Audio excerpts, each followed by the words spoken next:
Il a son blouson qui est passé dans l'entrée d'air, il est mort.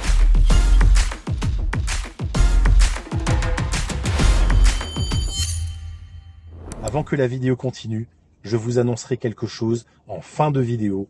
Vous êtes tellement à me demander des conseils comment devenir pilote de ligne, j'ai mis un système en place. Restez bien jusqu'à la fin de cette vidéo et bon visionnage. Salut les aviateurs, journée de dingue aujourd'hui comme vous avez pu le voir dans le titre. Rien à vous cacher, je vais faire de l'avion de chasse. On est en route pour Dijon, on arrive à Nancy, encore 1h30 à peu près. Entre temps on va s'arrêter pour un petit café croissant, on continuera notre route et puis on ira rejoindre Jacques Bottelin en début d'après-midi. La météo est juste nickel, donc en avant.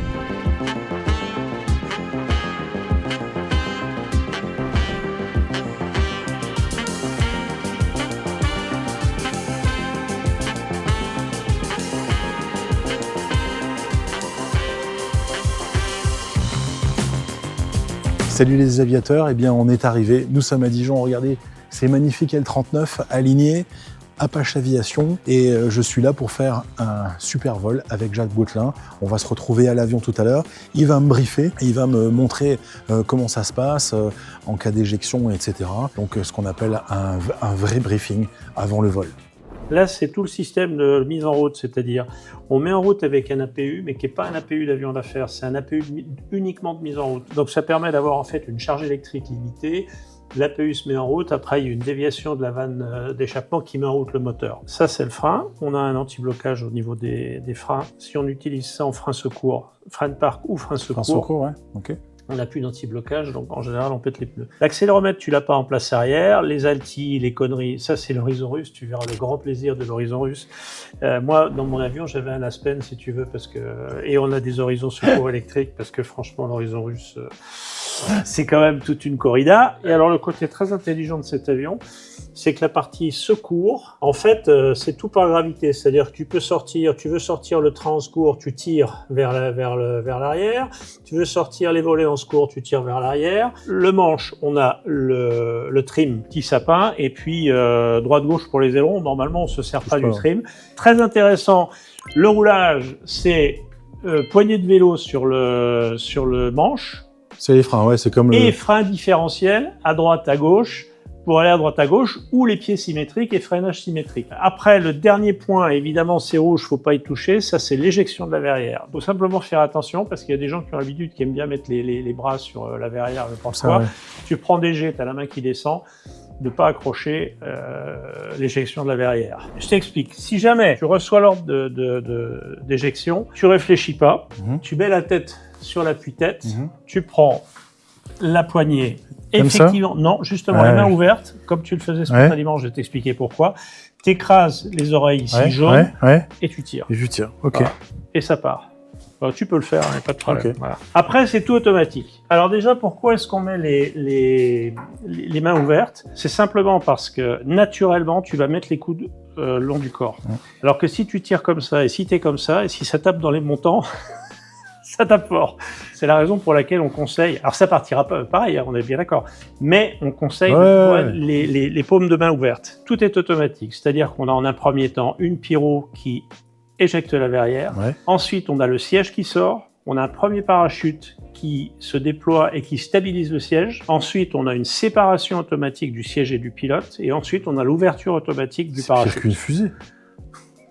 Et ça marche puisqu'on a eu une éjection en 2012, double éjection, pilote mécano, et ils sont toujours en pleine forme, donc on sait que ça marche. Et ce qui est très important, et ce qu'il faut savoir, c'est qu'une fois que tu vas être assis, que le mécanicien t'aura brêlé, t'aura mis ton casque, il va retirer les sécurités du siège, et là le siège il est armé. Donc si tu veux mettre ta main sur la poignée pour repérer avant que les sécurités soient retirées, parce que sinon, on est assis sur une bombe. Comme je dis aux gens, le siège, ça peut soit vous sauver la vie, soit vous tuer. C'est juste.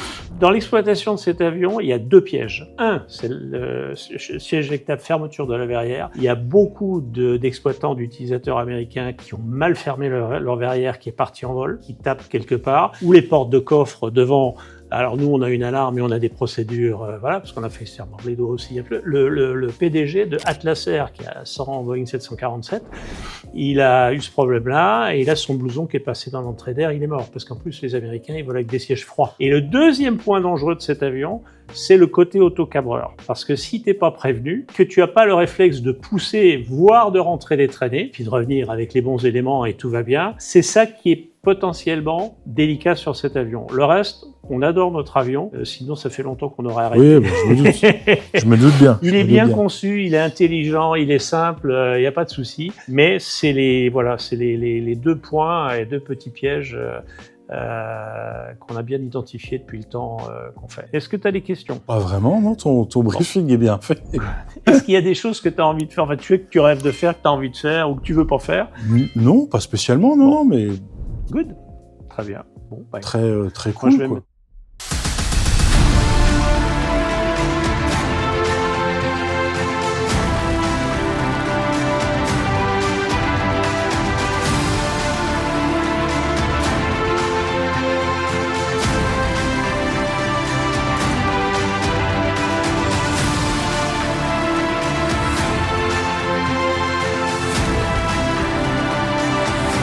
Voilà, on arrive dans l'axe. Eh ben écoute, mets la main sur le manche et vu que tu peux jouer avec la poignée de frein. Ouais, ok, j'ai vu. Ah ouais, mais là, ah ouais, d'accord. Ok, j'ai compris. Voilà. On va y aller. Ah ouais, mais excuse-moi. Non mais, rassure-toi, je comprends bien. Attends, on va remettre un peu de vitesse. Ouais, c'est ce que j'allais dire. Parce que sinon le problème c'est que quand... Après, si tu veux, tu fais vraiment par petites touches. Tu vois? Ouais, comme ça, quoi. Voilà. Alors je te dis, quand on a commencé à exploiter ça, on s'est dit, mais jamais on va décoller en patrouille serrée. Ouais, je me doute. Et puis, bon, bah en fait, la courbe d'apprentissage... Parce que la roulette de nez, elle est complètement... Elle est libre. Elle est folle, quoi. Ouais, absolument. Alors elle est tractée, donc si tu veux, ça va, mais... Mais bon, il n'y a pas de nozzle. Après. J'imagine bien. Ah, putain. C'est l'autre côté. Allez, attends, je vais le prendre parce qu'il y a pas mal de virages. Ouais, vas-y, là. Sinon, Sinon, casser les on y est encore dans tu vas voir. Alors, c'est comme tout. Il y a une courbe d'apprentissage. Voilà, bon. J'ai les freins, je mets plein gaz. Ouais. 540 degrés, c'est parfait. Et on décolle. Voilà. Allez, là tu commences à le piloter. Ouais. Donc avec les pieds, là t'es bon en aérodynamique, on s'occupe plus de... Voilà, le manche vient naturellement. On arrive 130 km/h, 150, 180. Tu peux commencer la rotation. Doucement, un peu de manche à gauche parce qu'il y avait du vent. Légèrement de la gauche. On est airborne. Le variable positif, je rentre le train et tu le laisses accélérer en palier. Je rentre les volets. On passe 300 km/h. Je réduis 103%. On arrive 320 km/h. Voilà, laisse-le accélérer encore un peu. Voilà, on arrive 350. Et là, on est sorti du critique. Et tout est bon. Bonjour, page 2. Page 2, bonjour. À bord à Dijon, 34-37, et pour évoluer jusqu'à 12 000 pieds, suite Dijon. À page 2, c'est approuvé. Rappelez fin des évolutions. Rappel enfin, merci. Voilà. Ah bah comme ça, ils sont pas bien chiants, hein. Ah bah, c'est royal. Voilà, tu fais des petits virages comme tu veux, à droite, à gauche, pas de soucis.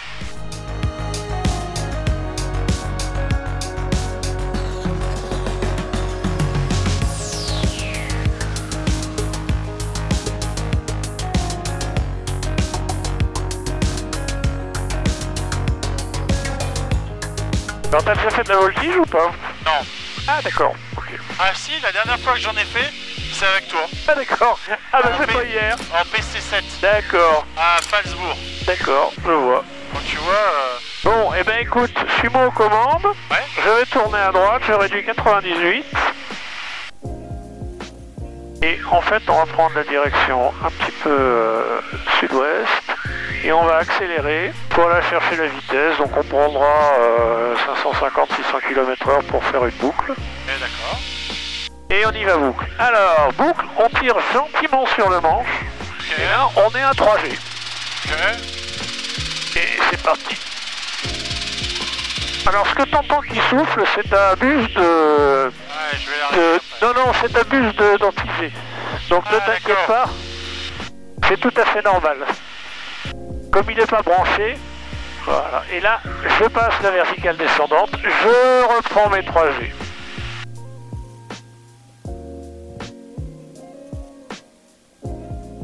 Ça va, tout va bien? Ouais, c'est magnifique. Hein. C'est beau, hein? Ouais, c'est magnifique. Alors, le tonneau barriqué, ben, on mélange. Là, par contre, c'est plus souple au niveau des accélérations. On mélange un peu de tangage, un peu de roulis et tout. Alors ça, on peut faire ça avec n'importe quel avion. Ouais. C'est la spécialité de... Comment il s'appelait cet américain là? Ah, Bob Hoover. Ah, Bob Hoover. Absolument. Et puis là, on va faire un tonneau dans l'axe. Le tonneau dans l'axe, je vais au-dessus de l'horizon. Ouais. Et on tourne. Ah, ça tourne bien quand même, hein. Ah ouais.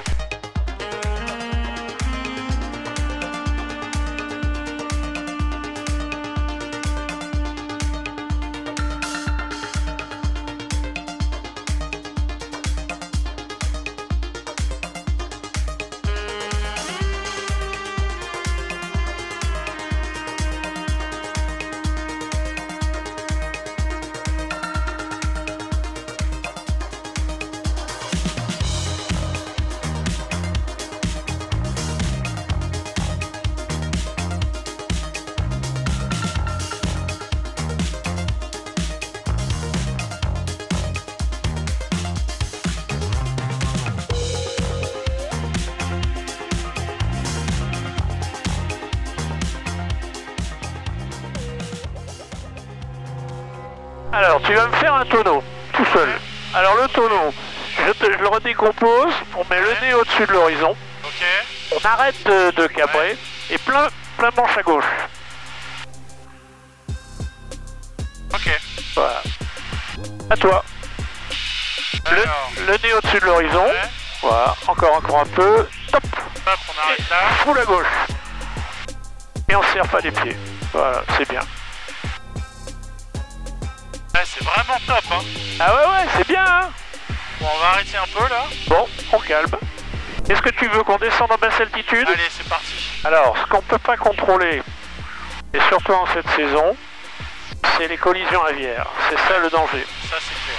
Donc si tu veux, on va pas descendre trop bas Non. à cause de ça. Ouais. Et on va jouer un peu. Et si tu regardes l'ombre de l'avion à droite sur la forêt, Ouais. ben, tu vois que ça défile pas mal. Ah bah oui. Oh la vache.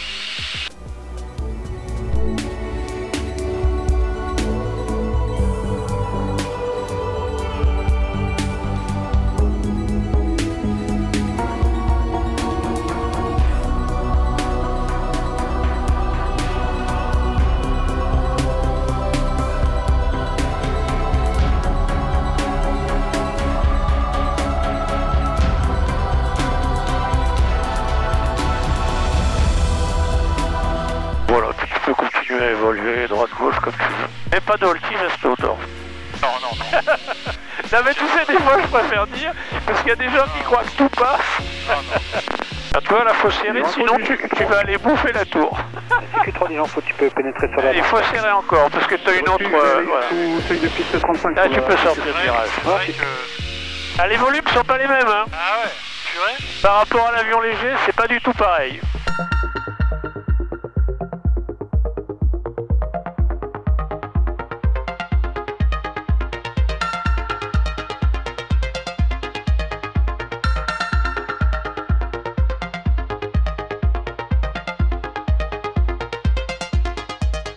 Non mais c'est un avion très agréable.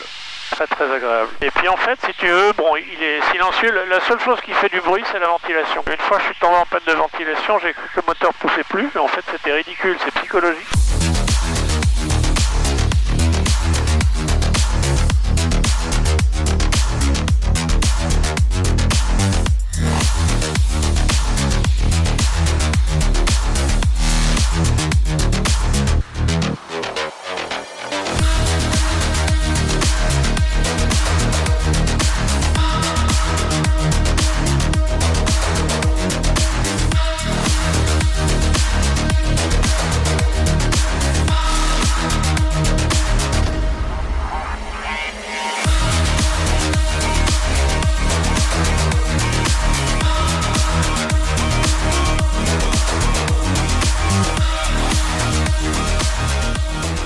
Après, c'est pareil au niveau des techniques, si tu veux, c'est pas un problème d'être légèrement décalé de la piste, parce qu'au moins ça te permet de voir si tu as quelque chose sur la piste. Voilà, descends pas trop. Ok, et ben écoute, tu me suis aux commandes, on va partir en break à gauche, donc break, et ben écoute, je pars en virage, je réduis, je tire 3G, je sors les aérofreins, faire pas trop pousser comme le vent nous ramène vers l'axe de piste, on sera pas trop serré comme ça. On passe 400 km/h, on arrive à peu près vers nos 350 km/h qui est notre vitesse pour le train. Je prends une dizaine de degrés de dérive par la droite de manière à ce qu'on se fasse pas trop rabattre. Je descends le train. On est à moins de 300, je descends tous les volets. Je rentre les aérofreins, 250, on passe en dernier virage. Après 2, on retourne en dernier virage, 17. Voici la page 2, l'atterrissage piste 17, à commence, le vent 120 degrés pour lumineux et prévoyez un 180 pour dégager sur écho. 180 pour dégager écho, c'est copié. Sinon on le fera rouler. Mais vous pouvez pas rouler sur Alpha et Bravo, les jets sont interdits sur Bravo. Ah, copié. Ah, ils ont trouvé des trous dans le truc. Alors on est à 250, donc tu vois je suis obligé de mettre du moteur parce que sinon on passe dessous. Mais on est à 250, il n'y a pas de souci. On va être obligé de faire demi-tour. Voilà. Donc, je réduis. Une petite à la gauche. Et voilà. Je rentre les volets. Et je freine. Alors, il y a un switch sur le nez. Tant qu'il a trop de vitesse, on ne comprime pas le switch. Et donc, du coup, le freinage n'est pas efficace. Ça n'existe pas. C'est trop marrant l'histoire des freins. Ah ouais, mais tu vois, on s'y habitue, hein. Oh bah bien sûr. Merci Jacques. Avec Ça m'a fait plaisir. vraiment plaisir. Eh ben, avec grand plaisir également pour moi. C'est bien de partager ce vol. Ah Il y a ouais. un bout de ciel bleu. Ah ouais. Franchement, c'était super sympa. Bon les amis, j'espère que vous avez vraiment apprécié cette vidéo. Moi, j'ai kiffé de chez kiffé de faire de l'avion de chasse avec Jacques Bottelin. Hello les aviateurs, comme je vous le disais en début de vidéo, j'ai une surprise pour vous. Vous êtes des dizaines tous les jours à essayer de m'appeler, m'envoyer des MP sur les réseaux sociaux, etc. pour me demander des conseils pour votre carrière de pilote de ligne ou de pilote de jet d'affaires. J'ai décidé de créer spécialement pour vous une application. Vous trouvez le lien dans la description ou sur mes réseaux sociaux. Vous allez pouvoir prendre rendez-vous et me téléphoner pendant 30 minutes. Je vous donnerai les meilleurs conseils pour que vous puissiez devenir pilote professionnel ou pilote de jet d'affaires. N'hésitez pas, abonnez-vous à ma chaîne et cliquez pour liker. Et en plus de ça, je vous souhaite un excellent week-end de Pâques. On se retrouve la semaine prochaine, vendredi prochain, 18 h, pour ma prochaine vidéo. Allez, ciao les aviateurs, bon week-end!